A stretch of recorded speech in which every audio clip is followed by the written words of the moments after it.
This story is based on real events in 1600, on the northern front. Snow clouds pressed over Dewa province, and travelers saw breath freeze along the Yamagasaki River. Hasedo Castle, a fort guarding the Yamagata basin, stood between mountains and fields. Roads from Yonezawa, Yamagata, and Sendai crossed near the river fords and winter bridges. Couriers rode hard because Sekigahara, the decisive 1600 battle far southwest, would decide power. North of that field, men still marched under clan banners and early snow. Uesugi, a northern war clan under Uesugi Kajikatsu, moved along the Shinobu foothills. Naoe Kanetsugu, his chief retainer, studied maps and measured distances in frost. He judged Hasedo critical because Mogami, local lords of Dewa under Mogami Yoshiaki, held Yamagata granaries. If Hasedo fell, Mogami would lose the throat of the basin and key roads. If Mogami held, Uesugi would face thin supplies and a longer winter. Date, the Sendai war clan under Date Masamune, watched from the east roads. Date scouts listened at inns and river huts for word of Hasedo movements. Mogami envoys rode to Sendai with lacquered boxes and winter gifts. Every rider weighed ice on the road and the hour of return. Hasedo's drum tower beat at dusk as clouds gathered over barley stubble. Strike Hasedo, and the basin opens, Naoe told senior captains near Kaminoyama fields. Break its will before deep snow. His words traveled along campfires among wicker baskets and rolled straw mats. Men noted the river bends and the ditch behind the first palisade. They watched crows drift above the tamarack trees. The narrator's voice follows the wind along the Yamagata trail. Uesugi banners snapped near the Tachiya River and brittle reeds. Mogami runners moved inside Yamagata gatehouses where braziers glowed. Date scribes copied letters at Iwadayama as frost lifted from tile. Sekigahara's outcome rode north on tired horses and uncertain tongues. Hasedo mattered because it locked roads to Yamagata's town storehouses. It guarded bridges, ferry points, and snow-choked lanes into the basin farms. Its palisade and earthen wall formed a rib around inner keeps. Its gate shed faced open fields where attackers must cross frozen furrows. Its watch platform saw the river stone by stone in fading light. Uesugi Shigeru, common foot soldiers, tightened straw sandals and checked packs. They studied yari, the long spear that could stop a rider. They handled teppo, the matchlock arquebus, which smoke marked in calm air. They tied match cords in oiled cloth against sleet and wind. They practiced signals with conch shells and short drum codes. Mogami watchers saw those drills from concealed huts near winter fields. They counted carts hauling rice sacks and salt barrels along the river road. They noted charcoal bundles and powder casks covered with reed mats. They heard axe strikes in a thin grove near the south approach. They sent fire arrows with notes toward Yamagata's main gate. Hold Hasedo, and winter breaks them, a Mogami officer told the gate captain. The captain nodded and pointed toward the ditch where ice already formed. Drums thudded once, twice, then paused for the evening code. Smoke climbed from the tower and flattened under the low ceiling of cloud. Every sound carried across the cold basin. Snow began before midnight and hid footsteps on the field margins. The Yamagasaki ran dark under rim ice and floating leaves. Uesugi scouts traced the opposite bank and checked ford depth with poles. A wind from Mount Chokai pushed dry flakes across the low ground. Hasedo's lanterns burned behind shutters and rattled softly. In this sky and on these roads, the northern front of Sekigahara took shape. Strategy followed geography, and geography obeyed winter. Hasedo rose at the center like a locked chest under frost. Uesugi moved to pry that chest before the deep snows sealed it. The storm line advanced from the sea and set the clock. Naoe Kanetsugu reached the ridge above Hasedo fields before pale dawn. He outlined the Uesugi plan with a stick on frozen dirt. He placed the right wing near the river bend and the left wing on higher ground. He kept reserves near the woods where wagons could pass. He ordered scouts to measure ditch width and earthen wall height. Uesugi supply trains came from Yonezawa and Yamagata way stations in a steady rhythm. Drivers counted carts of rice and salt for winter logistics, the hard art of war. Quartermasters stacked charcoal for night fires and kitchen flames. Powder casks sat under straw and canvas against drift and wet snow. Scribes marked each load and the hour of arrival. "Ours is the clock," Naoe told the staff in calm, clipped tones. "We tighten the ring, dig forward, and test the outworks." Captains repeated orders down the line toward the Shigeru pickets. Officers assigned Yari teams to guard against sudden gates. Teppo units waited behind mantlets, the tall wooden shields on sled runners. Uesugi scouts in white cloaks took bearings on the drum tower. They crept along reed beds and measured stepping stone spacing across the shallows. They brushed snow from old markers where farmers tied ropes in spring. They touched the palisade, the upright log fence that crowned the outer berm. They counted the distance to the gatehouse with heartbeats and frost. The first contact came at a ditch facing the southern outwork. Uesugi Shigeru tested ground with poles and found ice over mud. Arrows from Hasedo sent ripples across the ditch and shook reeds. A warning gong sounded inside the wall as ladders clattered down. Uesugi skirmishers pulled back and tried the river approach again. Naoe repositioned the left wing toward a small copse where sleds could shelter. He placed sappers with short spades to begin shallow trenches. He asked for extra charcoal to keep wet hands useful. He told the Teppo leader to pace volleys and protect match cords. He wrote a short note to Kajikatsu about ground and timing. "Speed, not show," he said to the Teppo leader at the field shrine. "We push where they neglect." The leader bowed and counted powder flasks with gloved fingers. Snow gusts rose and fell under the ridge where banners hung stiff. Drums marked midday and the rate of work along the forward line. Hasedo archers fired warning shots at testing parties near the south berm. Uesugi men edged forward with mantlets and shields cut from fur. They piled frozen straw bundles as a stepping path over shallow water. They hauled ladders under low cover at the river angle. Mogami skirmishers darted out and pulled ladders away with hooks. Naoe sent a probing force toward a small outwork near a willow grove.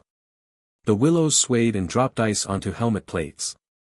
The outwork palisade felt strong under gloved hands and winter sap. A short Teppo volley cracked across the ditch and echoed off the hill. Uesugi men drew back and signaled with conch horns. The plan settled into layers across the white field. Right wing near the bend, left wing near the grove, reserves in the woods. Trench lines would creep toward the ditch face and cut sap lanes. Wagons would shuttle rice, salt, charcoal, and powder along the protected path. Fire posts would guard the matches under oiled hoods. "Hold the wagons close," Naoe told the quartermaster at dusk. "No night loss." The quartermaster nodded and kicked snow off a frozen hub. The sun fell flat behind the ridge and left a blue light. Hasedo's tower drum spoke twice and then fell silent. The siege line breathed and waited for the next step. Mogami Yoshiaki's commanders met under the gatehouse rafters while sleet hissed outside. They enforced discipline through measured rations and steady drill. Hasedo's commandant ordered stockpiles counted again before nightfall. Rice bins sat under dry mats, salt bags were tied high against damp. Charcoal stacks stood near kitchen sheds under a lean roof. Signal drums rested on racks with sticks hung by braided cords. Drummers had codes for gates, fires, sally ports, and alarms. Conch horns waited near ladders and towers for night calls. Matchlock teams, Teppo crews, sat near oil lamps and checked matches. The Teppo captain trimmed cords and tested powder dryness with careful pinches. "Men hold ground when food holds steady," the commandant told the storehouse chief. "Guard the bins." The chief answered with a bow and a chalk mark on a board. Water carriers broke ice from barrels and filled warm buckets. Lanterns burned low behind shutters as wind scraped across the walls. The palisade creaked above the outer earthen wall. Hasedo's layout favored defense across the open fields and river bend. The ditch ran unevenly, with deeper cuts near the south outwork. The palisade stood atop an earth berm, and a gate shed fronted a sloped approach. A second earthen wall stood behind for fallback. Narrow lanes linked towers to the inner yard where reserves waited. Mogami sergeants walked posts and checked helmet ties at each turn. They kept Ashiguru units tighter than usual during sleet. They assigned two-man teams to each ladder and each brazier. They ordered fresh sand near the teppo posts to dry wet powder. They placed spare match cords in oiled jars near the tower. A bell rang twice, and runners delivered letters from Yamagata town. The letters carried short reports about date riders coming west. The commandant read them by lamplight and marked routes on a rough map. He noted Sendai road distances and river fords most likely to hold. He sent back a reply urging speed and secrecy. He told the teppo captain to practice dry fire with empty pans. He told the archers to count shafts and not spare bowstrings. He ordered the gate captain to drill the closing of the outer bar. He tested the latch with his own hand in the cold. The hinge groaned and then settled into place with a steady click. "Tonight we hold quiet," he told a junior officer at the tower. "Watch the ditch." The junior officer nodded, lifted a hooded lantern, and turned toward the parapet. Wind moved along the wall and sprayed sleet into the lane. The brazier flared and then calmed as a guard fed it more charcoal. Boots thudded on boards and faded down the stair. Hasedo's strength lay in preparation and nerves.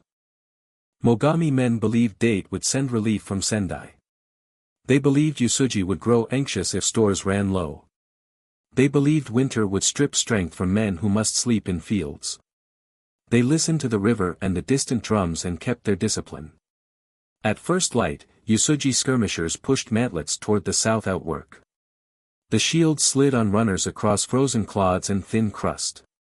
Behind them, Yari teams advanced in tight lines, spears angled against the tower. Teppo men followed with match cords lit and protected by straw hoods. Drums beat a slow march across the field. Hasedo archers loosed arrows in steady arcs from the palisade. The shafts thudded into mantlets and the crusted earth around them. The teppo captain waited for range, then called a volley from the wall. Smoke drifted along the berm and hung under the cold ceiling. Uesugi men checked ladders and shifted weight for a push.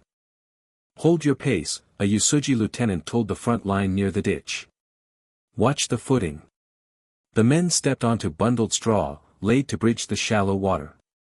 A ladder team raised the first ladder near the palisade corner. Hooks bit the top, and hands climbed in a practiced rhythm. Hasedo men pushed back with poles and dropped stones. The line paused as teppo smoke shrouded the ditch face. A second ladder tilted and slipped into the water. Men hauled it out and raised it again under mantlet cover. Arrows rained from the tower and rattled against shield edges. The palisade creaked as defenders shifted to meet the contact.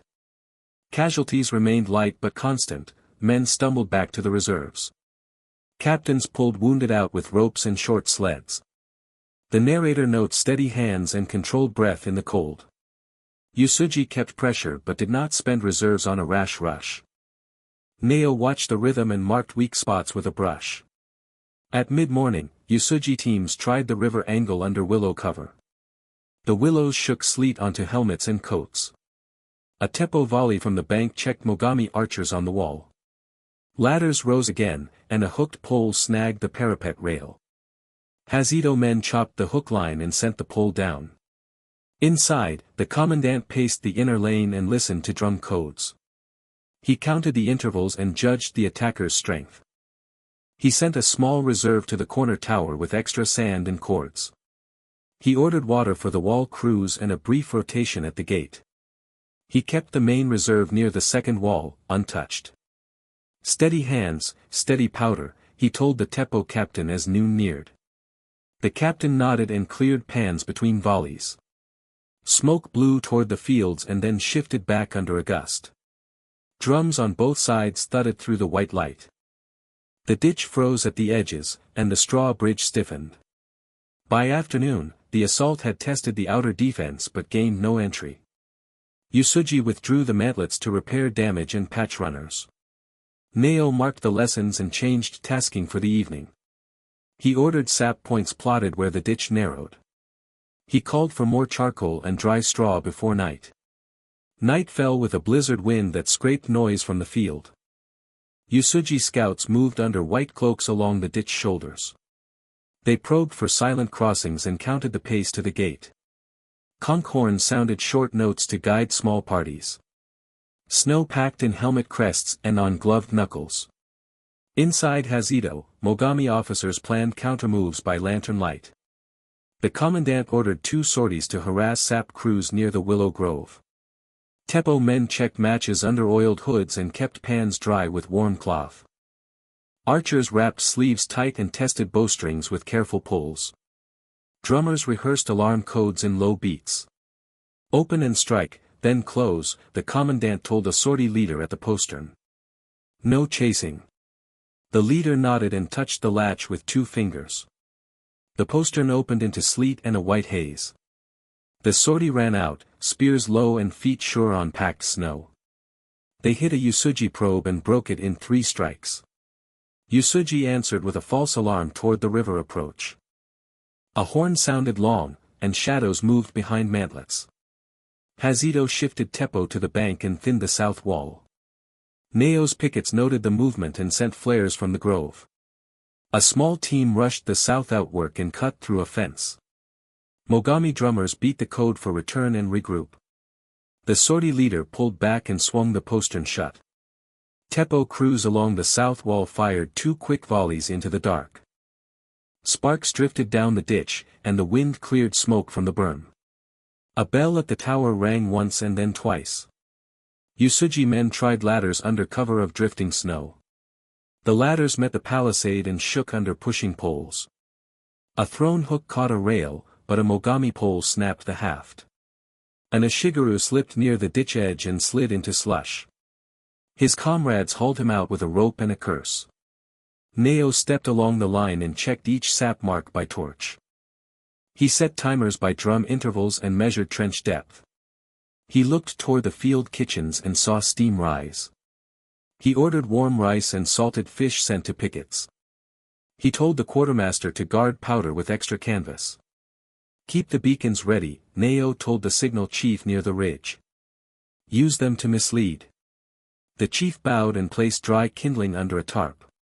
He watched the wind take snow past the torch flame. He gauged how smoke would drift toward the wall. He rehearsed the code in his head. The blizzard eased near dawn, leaving drifts against mantlets and ladders. Footprints froze hard by dawn and drew a map across the field. Hasedo's men brushed snow from rails and stepped around ice patches. Uesugi pickets shoveled sap starts and cleared icicles from ropes. Both sides stood stiff and counted breaths as gray light grew. Morning broke with thin sun and a north wind over the Sendai road. Date Masamyon's riders advanced past Kawarago and pines heavy with frost. Their armor bore the crescent crest, and their pace held steady. They carried small drums and letters tied inside lacquered tubes. They aimed to lift Mogami's spirits and pinch Uesugi's flank. Mogami Yoshiaki sent messengers east, pleading speed and secrecy. Date couriers met them near river fords and exchanged signs. They carried notes describing Uesugi sap points and wagon routes. They marked Uesugi reserves in the woods and the left wing by the grove.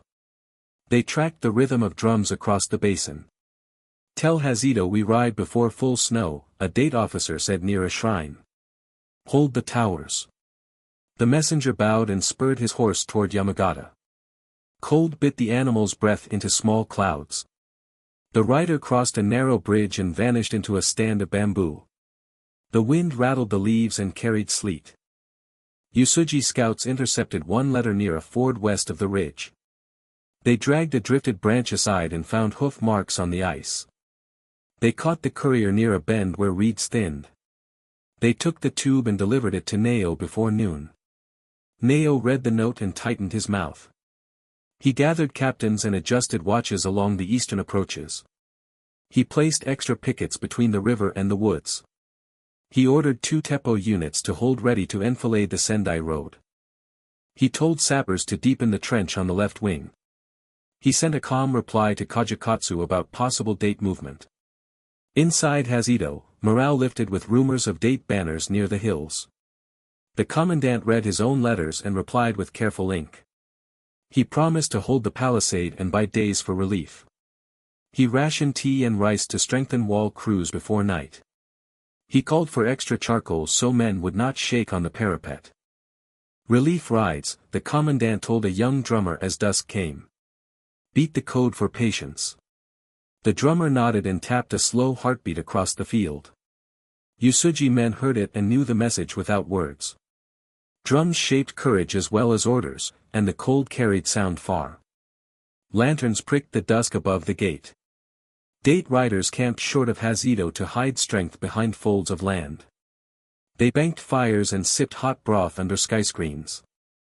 They sent small parties forward to test Uesugi pickets and timing. They cut a rope on a signal post and left a marker. They rode back with frost gathering in crests and cords. Uesugi lines felt the new weight and held tighter. Naoe reminded men that letters could also be bait. He kept focus on the walls and the outworks, not the shadows. He aimed to break Hasedo before date fully arrived. He set the next day's escalation with cool notes and clear tasks. By noon the snow squalls returned, fast and blinding across the basin. Uesugi match cords grew damp despite oil and care. Teppo pans gummed with wet powder, and misfires snapped at bad moments. Naoe ordered drying stations near shield lines with sheltered braziers. Men held pans over coals and cursed the gusts. Hasedo defenders fought the same squalls on the parapet. Sand scattered across boards helped footing near the rails. The Teppo captain rotated crews to keep matches burning. He stored cords in clay jars near brazier heat. He ordered drummers to slow signals so crews could hear commands. Wait for the clear, he told the wall sergeant as a squall peaked. Then volley. The sergeant counted breaths and watched the flakes thin. He shouted the mark and the wall rumbled with shots. Smoke hung briefly and then shredded in the wind. The ditch steamed where hot pans met cold air. Uesugi sappers used the squalls to creep trenches toward the ditch. They cut shallow saps and laid wicker mats over mud. They hauled baskets of spoil back along narrow tracks. They shaped firing steps and set mantlets at angles. They drove stakes into the frozen ground to hold ropes. Supply officers on both sides managed winter logistics like a second siege. Rice moved in covered baskets from wagon to cauldron to bowl. Salt traveled in tied bags that hated damp and spillage. Charcoal stacked in neat cords fed braziers, kitchens, and match stations. Powder came in sealed tubs that men guarded with their bodies. At the river bend, Uesugi tried a rope bridge under a brief clear. The ropes swayed and iced under the men's weight. A ladder team crossed and reached the bank below the palisade. Hasedo archers cut the ropes with clean shots. The bridge sagged and dropped 2 men into shallow water. Inside, the commandant checked stores and sent woodcutters to brush lines. He liked to shape the ground even during hard weather. He ordered the ditch edges tamped with shovels where ice might hide a step. He sent runners to count charcoal near every tower. He measured the margin between comfort and shiver. Powder first, then bellies, he told the storehouse chief amid the bins. Hold the ratio. The chief nodded and moved 2 sacks from kitchen to armory. Men grumbled, then accepted the numbers and the hour of return. The drum code carried the policy to every post. The wall crews felt warmer because the plan was firm. By late light, the squalls eased and left a glitter over frozen ditches. Footprints froze hard and showed where saps now reached near. Uesugi lines settled behind mantlets and breathed into sleeves. Hasedo crews stacked fresh sand by the parapet and flexed cold hands. The wind died and the field crackled in the sudden quiet. The next morning, Uesugi escalated with method and grit along the south face. Sappers extended trenches in a zigzag toward the ditch angle. Mantlets leapfrogged forward and hid men hauling ladders and hooks. Teppo crews screened each hop with short, spaced volleys. Drums set a pace that men could match in armor and snow. Hasedo answered with counter-sapping from behind the palisade. Their men dug shallow counters and kicked spoil into the ditch. Archers picked at exposed sappers with careful shots. The Teppo captain saved powder for the big moments. He sent slingers to harass the mantlet crews between volleys. "We take the corner tower," a Uesugi lieutenant told his platoon by the trench lip. "That breaks the line." The men nodded and hefted ladders and hooks. A gust came and lifted snow from the trench's edge. The lieutenant waited, timed the lull, and waved the signal with a fan. The assault party surged for the ditch. Ladders hit the palisade with a hard clatter. Hooks bit rails and pulled taut under gloved hands. Hasedo men thrust poles and chopped at ropes with short blades.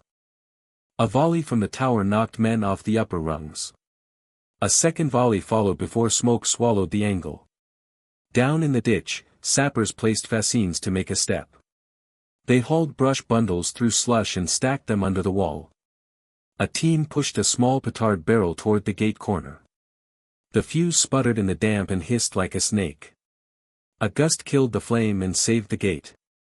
Inside, the commandant threw a small reserve into the corner lane. He moved men along the parapet in quick pairs with extra sand. He spoke each name and indicated each post with a gloved finger. He felt the wall planks tremble under the impact. He kept his voice flat and his orders simple. "Now, counter," he told the tower sergeant as smoke thinned. "Push them back." The sergeant signaled with a horn and a short drum roll. A plank slid out from the parapet and sent 2 ladders away. Archers stepped forward and shot down at the ditch. The Teppo captain fired one more measured volley. Uesugi men pulled back with frost on beards and ropes.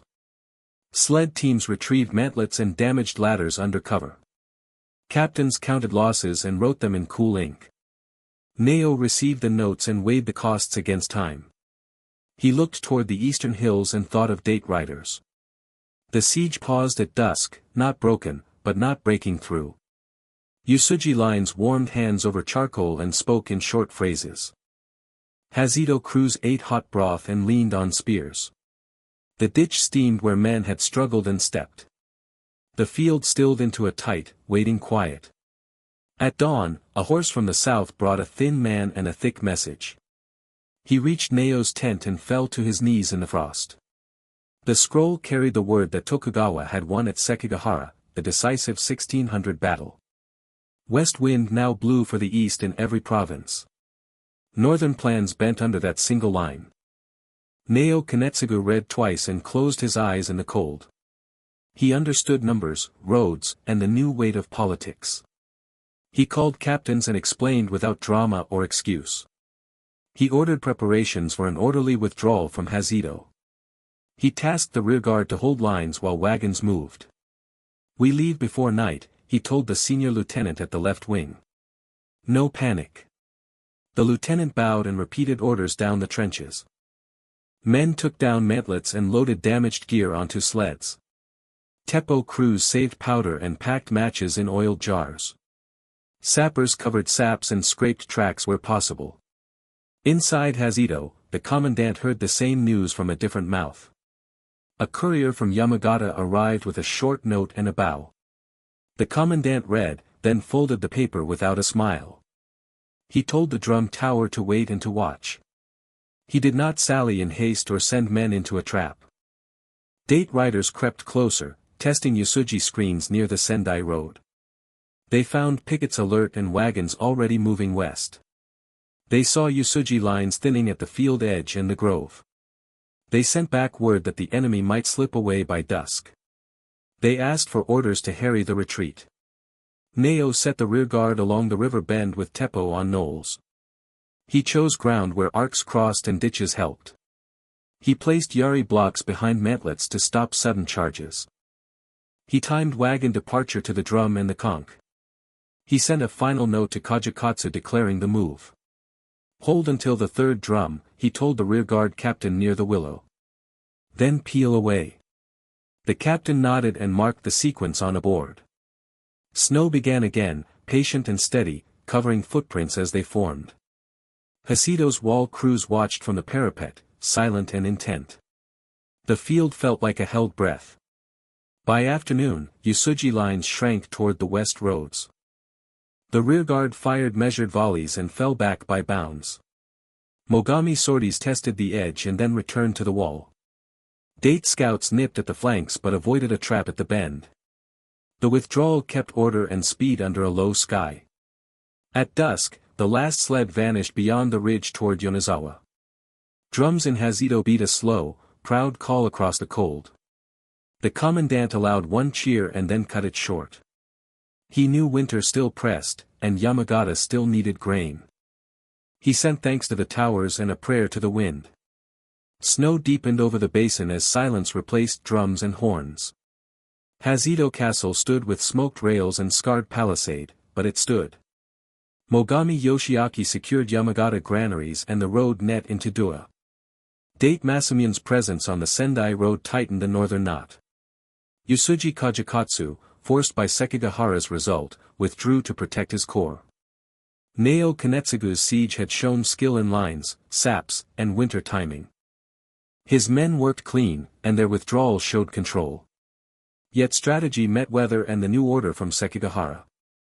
The decisive 1,600 battle moved armies without blades in Dewa. Letters outweighed ladders in that cold week. Inside Hasedo, the commandant recorded stores and losses by dim lamplight. He credited drums, sand, and dry powder with the saved wall. He praised discipline that kept match cords alive in sleet. He ordered repairs to the ditch face and the gate shed. He told men to thank kitchen fires and steady ration books. Winter and patience won, he told the Teppo captain near the tower. Carry that forward. The captain nodded and ran a hand along a cleaned barrel. Snow drifted into the lane and softened prints within minutes. Charcoal smoke rose through still air and marked the season's turn. The river moved dark, slow, and constant. North Japan learned from Hasedo that weather could overrule advantage. Uesugi learned that winter logistics had edges as sharp as steel. Mogami learned that early preparation could balance numbers in a siege. Date learned that timing and letters could split foes at the right hour. Each house took those lessons into the new peace under Tokugawa.